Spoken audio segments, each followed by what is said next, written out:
safely. We have to dispose the collected blood very safely. First, हमारा elimination of waste product का एक line of treatment है और इसे यूनानी के अंदर इस्तिफराग कहते हैं। तो मैं थोड़ा सा हिस्टोरिकली एक्सपेक्ट पे बोलता हुआ चलूंगा कि आज से एग्जैक्टली 224 साल पहले परफॉर्म किया जाता था, लेकिन उस वक्त American president George Washington he suffered with viral fever and at that time there was no antibiotic or antiviral medicine present in the market as the research was not done, and every line of treatment was just what you call it, first only, and it's extensively performed in western countries, and George Washington को भी फर्ज किया गया और unfortunately 3-4 जगह से उसका फर्ज किया गया। तो जिसकी वजह से क्या हो गया पता है कि मतलब कि 2250 ml ब्लड निकल चुका था, जिसकी वजह से कार्डियक अरेस्ट हुआ, जिसकी वजह से जॉर्ज वाशिंगटन की डेथ हुई।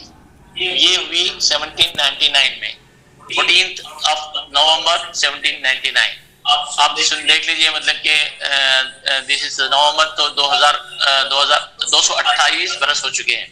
बट फर्स्ट जो है ना मतलब कि प्रैक्टिकली था और किया जाता था, 3000 साल कब्ल से फर्ज मार्केट के अंदर है और उस जमाने में फर्ज is the only treatment for the acute management, acute inflammations, acute fever, viral fevers, malaria fevers, ये सारी चीजें हमें फर्ज का सहारा लेना पड़ता था।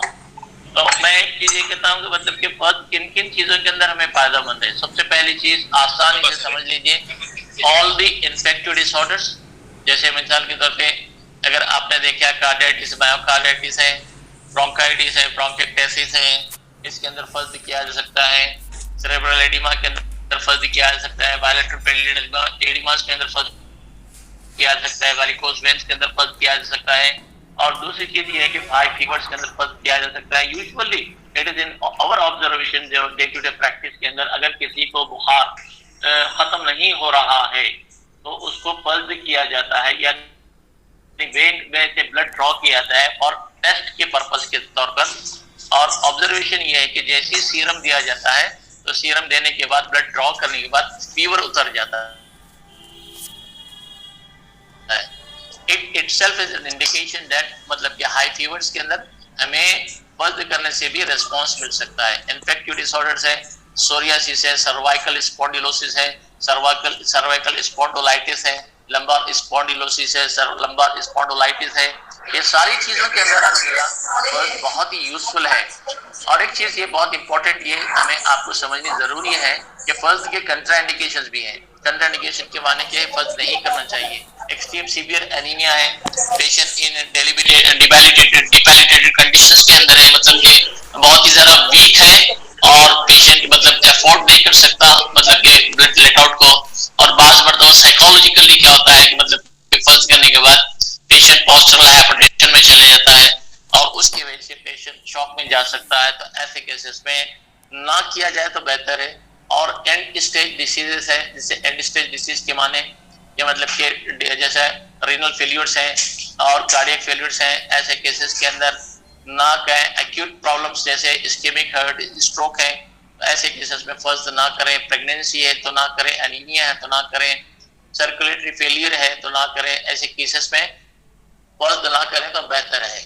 और प्रेगनेंसी के अंदर फर्ज ना करें तो बेहतर है। लैक्टेशन में किया जा सकता है लेकिन एहतियात के साथ करनी चाहिए। एक्सट्रीम ओल्ड एज में फर्ज ना करें, एक्सट्रीम यंग चिल्ड्रन के अंदर फर्ज ना करें। फर्ज करने के लिए कम से कम 13 to 14 ईयर्स की एज होना जरूरी है, तो इसीलिए इसका एहतियात करें। फर्ज का जो प्रोटोकॉल है जो मैंने बताया है, चूंकि फर्ज के बारे में किताबों में बहुत ही कम मतलब के मटेरियल मौजूद है, पर्टिकुलरली यूनानी किताबों के अंदर तो बहुत कम मटेरियल मौजूद है, लेकिन कदीम किताबों के अंदर तकरीबन हर मर्ज के अंदर फर्ज करना लाजमी है। ये वर्ड, ये जुमला आपको मिलेगा इंशाल्लाह। तो फर्ज किताबों के अंदर इसलिए भी कम है क्योंकि उस जमाने में प्रोटोकॉल नहीं रहता था। अब मैंने जो प्रोटोकॉल बनाया, अगर किसी क्रॉनिक डिसीज जैसे पैरालिसिस है, मैं आपको थोड़े से सक्सेस स्टोरीज भी सुनाऊंगा कि इसमें सक्सेस स्टोरी, इसमें कौन से पेशेंट को रेस्पॉन्स मिला है वो भी मैं बताऊंगा। अब एक चीज ये है कि मतलब कि फर्ज करने के बाद हेमीप्लीजिया और भी रेस्पॉन्स आता है, बेहतरीन रेस्पॉन्स आता है हेमीप्लीजिया में, तो मैंने एक प्रोटोकॉल बनाया, वो 7 मंथ्स का प्रोटोकॉल है, 7 महीने का। क्रॉनिक प्रॉब्लम है जैसे पैरालिसिस है, ऑस्टियोआर्थराइटिस है, ये सारी चीजें हैं। अब इसके अंदर हमें क्या करना चाहिए, जो कि क्रॉनिक डिसीजेस हैं, तो उसके अंदर हमें क्या करना चाहिए, 7 मंथ्स का प्रोटोकॉल बनाइए। और 7 मंथ्स के प्रोटोकॉल के अंदर हमें क्या करना चाहिए, फर्स्ट मंथ में वीकली वंस, यानी 4 अपने फर्ज हो चुके हैं 1 महीने में। उसके बाद सेकंड मंथ में और थर्ड मंथ में आप देखो 15 दिन में 1 मरतबा, वंस इन ए फोर्टनाइट, तो हमें 4 सेशंस हो चुके होते हैं। पहले महीने में 4 sessions, second and third month में 2-2 के हिसाब से 4 सेशंस। उसके बाद 4th month, 5th month, 6th month और 7th मंथ में महीने में 1 ही मरतबा फर्ज करना है।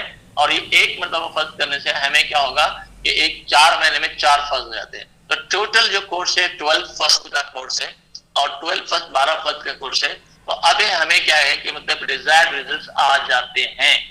मैंने बहुत ही मतलब कि एहतियात तो करनी जरूरी है, लेकिन मैं अपनी बातें कहूंगा कि मतलब कि मैंने हेमीप्लीजियास, क्वाड्रिप्लेजियास, मोनोप्लेजियास, पैराप्लेजियास, ये सारे केसेस के अंदर फर्ज किए हैं। अल्हम्दुलिल्लाह 80% से ज्यादा रेस्पॉन्स भी मिला है मुझे अल्हम्दुलिल्लाह।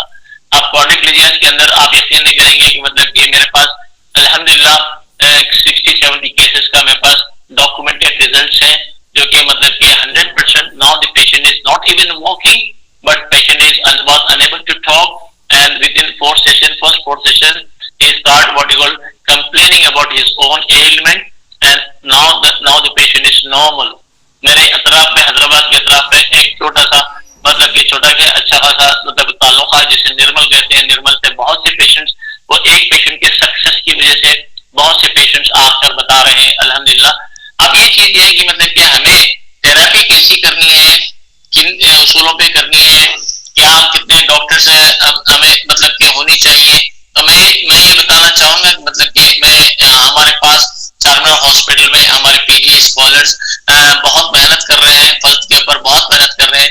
They have done more than few thousands of thousands, each and every individual has done more than thousands of individuals। थोड़ा सा फर्ज के बारे में मैं स्लाइड प्रेजेंटेशन करना चाहूंगा। स्लाइड प्रेजेंटेशन करना चाहूंगा कि आप थोड़ा सा स्लाइड भी देखते रहे, मैं साथ ही साथ बात भी करूंगा। अब उस स्लाइड के अंदर हमें क्या देखनी है कि मतलब कि फर्ज का जो परफॉर्मेंस है कि मतलब कि वो अब ये सबसे पहली चीज हमें क्या है कि मतलब कि अब थोड़ा सा इंट्रोडक्शन के ऊपर आ जाइए, फर्ज किसे कहते हैं। और यहाँ हमारे हॉस्पिटल का एक नाइट का थोड़ा सा छोटा सा लुक है, जो कि चारमीनार के अंदर से फोटो ली गई है। ब्यूटीफुल लुक है हमारे जो हॉस्पिटल और निजामुद्दीन मेडिकल कॉलेज जो कि चारमीनार के सामने मौजूद है, उसकी एक पिक्चर सामने आप लोग आइए। और यूनानी सिस्टम के में इलाज बिल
वाला ब्लड किसी और को ट्रांसफ्यूज करोगे तो ऑब्वियसली नो एहतियात करते हैं, मतलब कि ऐसा नहीं है कि मतलब कि ट्रांसफ्यूज करते ही उसको सीरम क्रिएटिनिन बढ़ जाएगा, लेकिन एहतियात करना जरूरी है। इसीलिए एलिमिनेशन के माने क्या है कि ब्लड निकाल रहे हैं आप, तो आप निकाल रहे हैं तो वेस्ट प्रोडक्ट कहलाएगा, वो निकल जाएगा।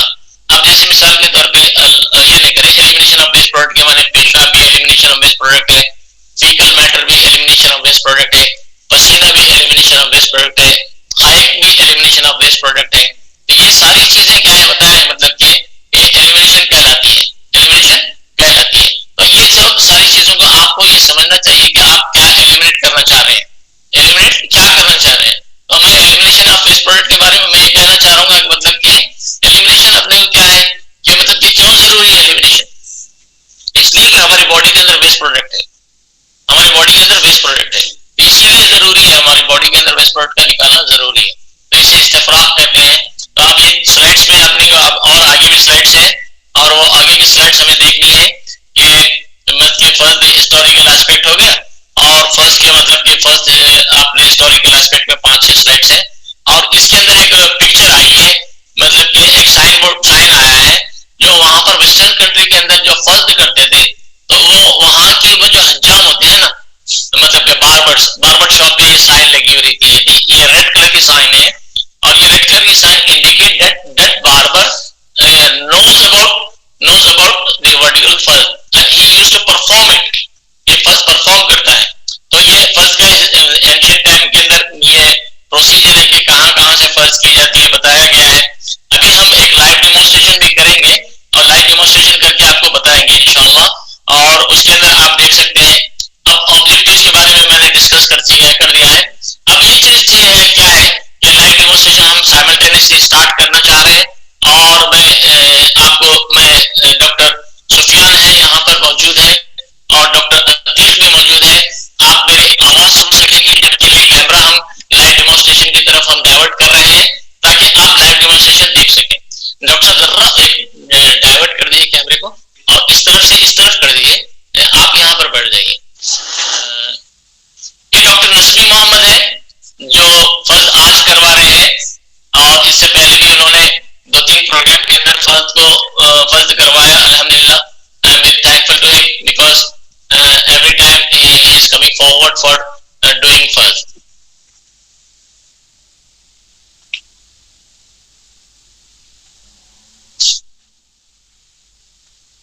Gloves है?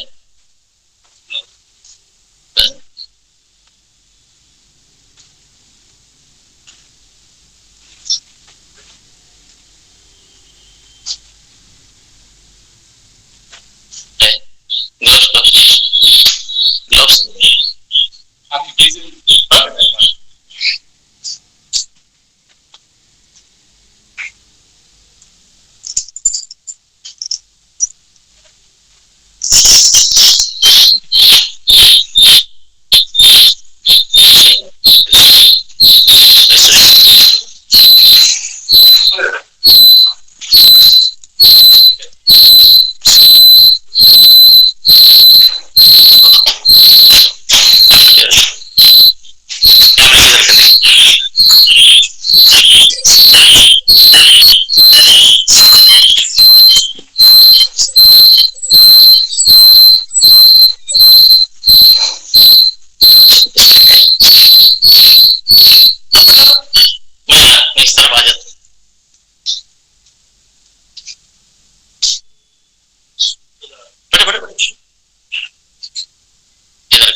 Okay.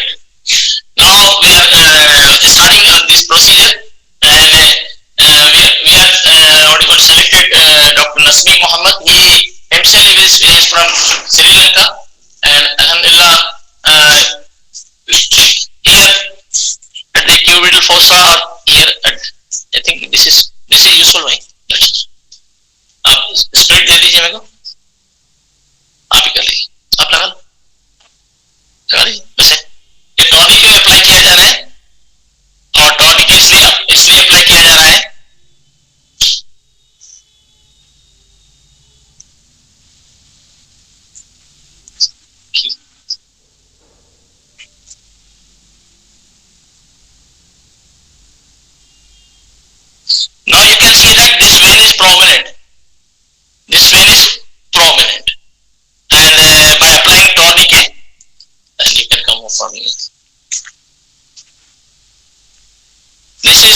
Sauda.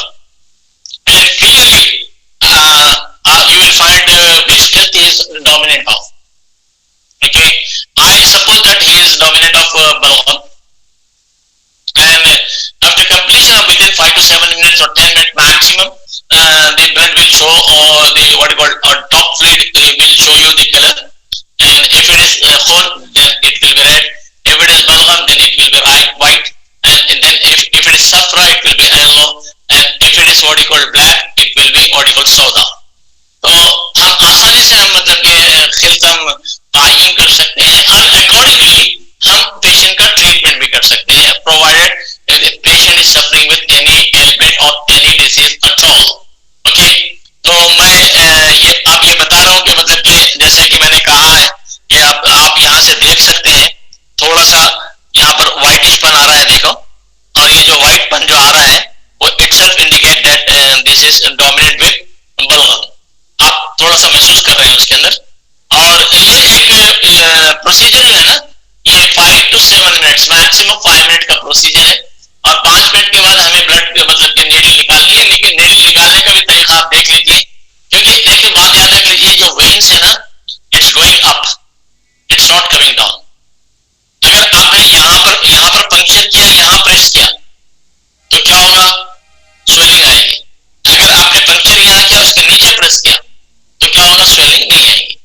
ये दिस इज वेरी इंपॉर्टेंट, क्योंकि हमारे पास बैल्सेबल मैनेबल के हैं. तो इसके हिसाब से हमें क्या करना चाहिए कि मतलब कि जहां से हमने पंक्चर किया उसके नीचे से हमें प्रेशर अप्लाई करनी चाहिए, क्योंकि veins are always upward, not downward. तो इसलिए हमारी जो नीडल लगाई जाती है वो टेक्निकली रॉन्ग लगाई जाती है. It should be like this, but हम ऐसे लगाते हैं. That is the correct methodical procedure which we are adopting. But vein का जो ब्लड है, वो अपवर्ड जाता है, इसीलिए उसका एप्लीकेशन यहाँ करना चाहिए. And this is Nasmi Mohammad, as I told you, is pursuing PG and in मौलिया डिपार्टमेंट अल्हम्दुलिल्लाह. और मैं जितने भी यहाँ पर हमारे मतलब के पीजी स्कॉलर्स हैं हमारे कॉलेज के, वो तमाम के तमाम अल्हम्दुलिल्लाह they are well experts and experience with this is what you call now the tourniquet is being removed. Tourniquet remove किया जा रहा है. रिमूव करने के बाद टेंशन रिलीफ किया जाता है, तो ऑटोमेटिकली ब्लीडिंग स्टॉप हो जाती है. ब्लीडिंग स्टॉप होने के बाद प्रेशर अप्लाई किया जाता है. और ये प्रेशर अप्लाई जो किया जाता है वो मतलब कि आपको 2 मिनट अगर आपने प्रेशर को आपने अप्लाई किया, तो 2 मिनट के अंदर अंदर अपने को क्या है, ब्लीडिंग स्टॉप हो जाती है, पूरी कंप्लीटली स्टॉप हो जाती है. और यहाँ पर एक चीज ये है जो हर आदमी को समझनी चाहिए, पोस्चरल हाइपरटेंशन की पॉसिबिलिटी बहुत ज्यादा होती है. साइकोलॉजिकली पोस्चरल हाइपरटेंशन हो जाता है, ब्लड निकाल रहे तो डर हो जाता है कि खून कैसे निकाल रहे हैं, हमारा खून निकाल रहे हैं. ये एक साइकोलॉजिकल फिनोमेना है जिसकी वजह से पोस्चरल हाइपरटेंशन होने की वजह से चक्कर आ जाती है. मैंने एक छोटा सा प्रोसीजर समझा दिया है. देखिए कि this is head, human head है, ये चेस्ट है, ये एब्डोमेन है. पोस्चरल हाइपरटेंशन की वजह से क्या होता है, दिमाग से पूरा खून ड्रेन आउट हो जाता है, चेस्ट एंड एब्डोमेन में जाता है. यहाँ तक आ गया. अभी कुछ नहीं करना है, आपने टिल्ट करना है अपनी बॉडी को, पेशेंट की बॉडी को टिल्ट करना है. Let the patient sleep. उसके बाद आपने लेगन रेस्ट कर लेने का. लेगन रेस्ट करने का what will happen, the whole blood will come to skull brain. तो विदिन 40 सेकंड, 40 सेकंड के अंदर अंदर पेशेंट नॉर्मल हो जाता है. इंस्टेड ऑफ दैट हम पेशेंट को बिठा के हम पैर में पानी मारते, हम ठंडा पानी पिलाते और चीजें. तो ठंडा पानी क्या करेगा पता है, और पोस्चरल हाइपरटेंशन को एग्रीवेट करेगा और बढ़ाएगा पोस्चरल हाइपरटेंशन. इसीलिए बहुत इंपॉर्टेंट चीज है कि इसकी बेसिक्स जानना जरूरी है. इंस्टेड ऑफ परेशान होने के बजाय ये प्रोसीजर करिए, पेशेंट को लिटाइए, उनके दोनों लेग पकड़िए, उसको रेस्ट कर दीजिए.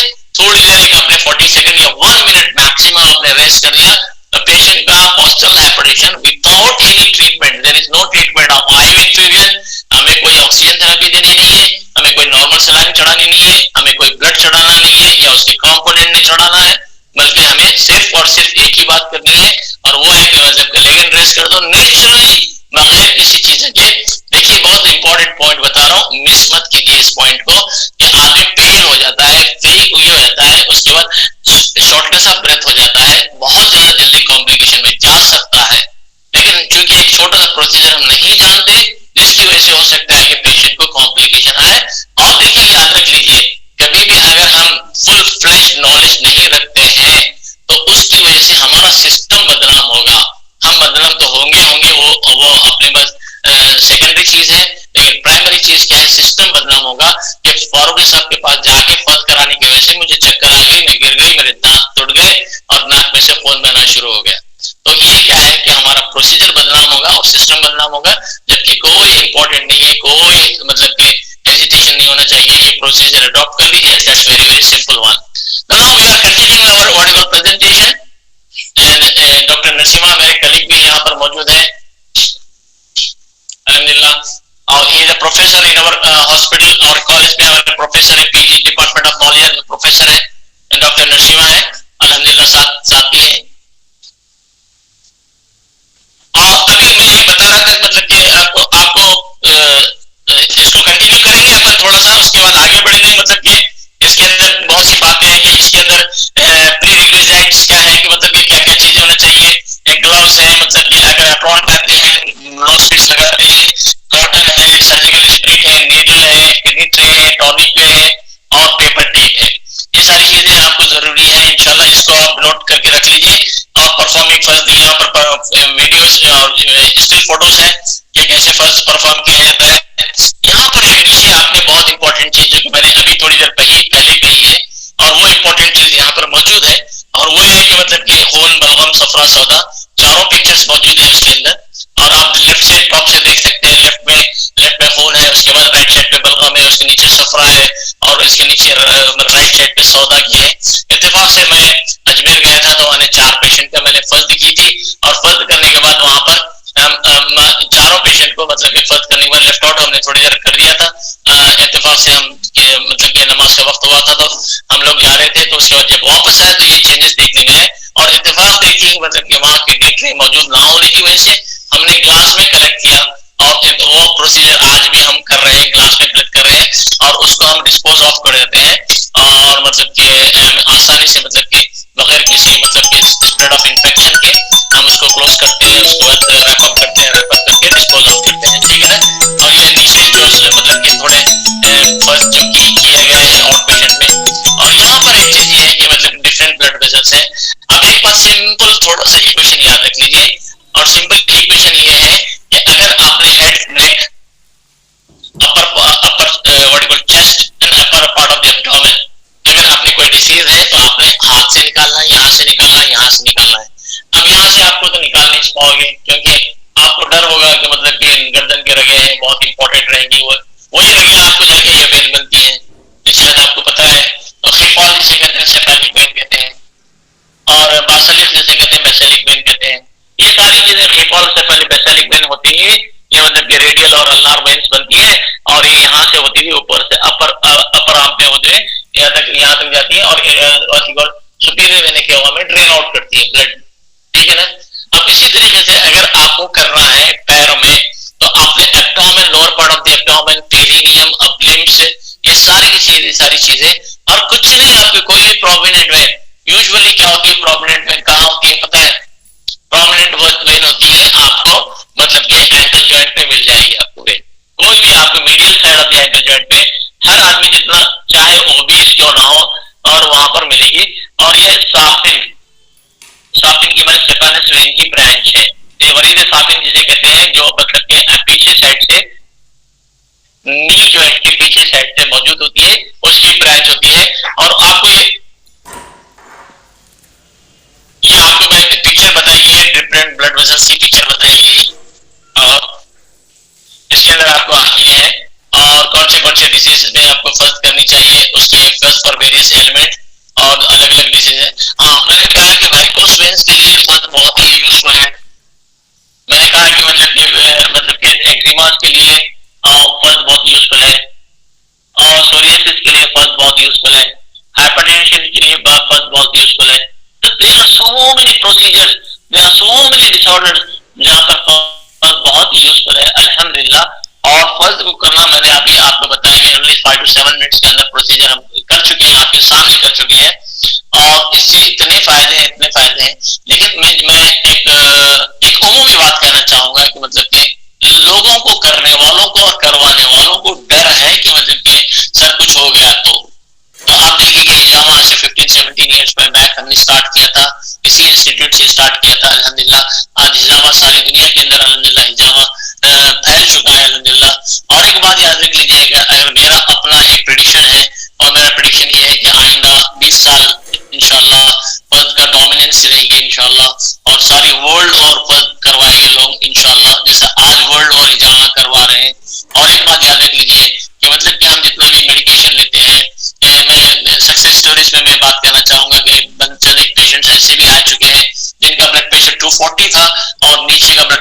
140 के करीब था, उनको फर्ज किया गया अल्हम्दुलिल्लाह।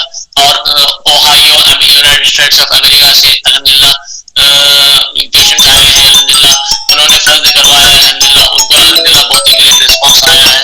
यहाँ के पेशेंट तो सैकड़ों पेशेंट है जिन्होंने फर्ज करवाया है। तो फर्ज देखिए अगर खून का ब्लड प्रेशर बढ़ जाए तो नाक की नसकीर फूटती है, अगर ये नहीं हुआ तो दिमाग की रग फट सकती है, जिसे MCA कहते हैं, मिडिल सेरेब्रल आर्टरी कहते हैं। उसकी पट्टी की वजह से क्या होता है, एरिया 44 और ब्रोकास एरिया के अंदर आपको क्या कहते हैं, मतलब कि वहां रग फटने की वजह से स्पीच का प्रॉब्लम हो जाता है, जिसे मोटार एफेसिया कहते हैं। अब ये सारी चीजें मतलब कि अगर आपने फर्ज कर ली तो मैं यकीन के साथ कह सकता हूँ अल्हम्दुलिल्लाह कि मतलब कि अल्लाह का शुक्र है कि अल्लाह ताला मतलब के फर्ज के जरिए पेशेंट का न सिर्फ बीपी कम करेगा, बल्कि ये जो जहरी चीजें हैं, जहरी अमराज हैं, जिसकी वजह से मतलब कि बीपी रग के फटने की वजह से हो सकती है, वो भी हम अवॉइड कर सकते हैं। और एक चीज ये कि एक्यूट प्रॉब्लम फीवर्स के बारे में कहा, सीरम क्रिएटिनिन बढ़ के है, मतलब कि यूरिया बढ़ के, यूरिक एसिड बढ़ के है। यूरिक एसिड के अंदर बढ़ने के बाद सारी दुनिया परेशान है यूरिक एसिड की वजह से। और क्या होता है, रीनल फेलियर वाकई हो रहा है। आप यूरिक एसिड में यूरिक एसिड में यूरिसीमिया में आप मतलब फर्ज करें, मतलब कि क्रिएटिनिन बढ़ के है तो आप उसमें फर्ज करें। और ब्लड प्रेशर के बारे में कह चुका हूं, मतलब कि इवन एन्सेफलाइटिस के अंदर इवन, और सबसे बड़ी चीज जो कि मैं करंटली वी आर डूइंग और वी आर प्रैक्टिसिंग, लेकिन वो ये है कि मतलब कि फर्स्ट डिप्रेशन के लिए बेहतरीन इलाज, डिप्रेशन के लिए बेहतरीन इलाज। अब मुझे टेल मी कि how many people in the world in percentage are already going through depression. बहुत से लाखों करोड़ों लोग मौजूद हैं, सिर्फ हिंदुस्तान के अंदर मौजूद है। ये 130-140 करोड़ की आबादी हिंदुस्तान के अंदर करोड़ों लोग मौजूद हैं जो कि डिप्रेशन का शिकार हैं। अगर डिप्रेशन का अगर हम बगैर किसी दवा के देखिए कि जितने साइकियाट्रिस्ट हैं, मतलब कि मैं I am not criticising those people जो कि साइकियाट्रिक इलाज करते हैं, they are doing their work अल्हम्दुलिल्लाह। लेकिन एक स्लीपिंग पिल खाने की वजह से इंसान का बॉडी वेट बढ़ जाता है, BMR बढ़ता है, मेटाबॉलिज्म बढ़ जाता है, वेट बढ़ जाता है। डिप्रेशन मतलब कि सालों इलाज करते हैं, सालों गोलियां खिलाते हैं और मतलब कि उसका डिजायर्ड रिजल्ट नहीं आता। अगर फर्ज करवा लें 6-7 मंथ्स में करने में कोई बड़ी बात नहीं। स्किन डिजीज है, सोरियासिस में अभी एक रिसेंटली मेरे पास एक पेशेंट आया, 13 साल से उसको सोरियासिस है, 13 ईयर से सोरियासिस है। अब उस सोरियासिस का जो 13 ईयर से सोरियासिस है, हमने सिर्फ 3 मरतबा फर्ज किया, अभी चौथी सिटिंग बाकी है। उसको 70% से ज्यादा सोरियासिस खत्म हो चुका है अल्हम्दुलिल्लाह। अगर सोरियासिस बगैर किसी दवा के सिर्फ फर्ज से खत्म हो रहा है, टेल मी, आप बताएं कि सोरियासिस का हम बरसों इलाज करते हैं लेकिन रिस्पांस नहीं मिलता। अक्टूबर में भी हमने बहुत से केसेस बहुत है। मैं आज हमारे टीम ऑफ डॉक्टर से जो कि बहुत ही शुक्रिया अदा करता हूं कि उन्होंने एक छोटा सा mini programme, excellent programme arrange करा है, जिसकी वजह से आज हम मतलब कि यहाँ पर हम सारी दुनिया को हम बता सक रहे हैं कि मैं एक